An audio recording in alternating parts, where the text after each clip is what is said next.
ət-təşri', yəni qanun qoymaq səlahiyyəti var. Peyğəmbər Allahın elçisidir.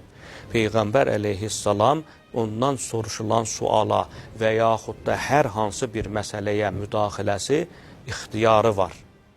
Baxın, ayə nə buyurur? Aranızda olan ixtilafları Allah və onun rəsuluna tapşırın. Deməli, arada olan ixtilafların çözülməsində Peyğəmbər söz sahibidir. Peyğəmbər hansı qanunu qoysa, o qanuna tabi olmaq ümmətin borcudur. Deməli, Peyğəmbərin qanun qoymaq səlahiyyəti var. Və yaxud da biz bir çox vacib olan ayinlərimiz var. Həcc ziyarəti olsun, namaz olsun, oruc olsun və s. Bu ayinlərin içərisində biz elə hökmləri görürük ki, Quranda o hökmlər yoxdur.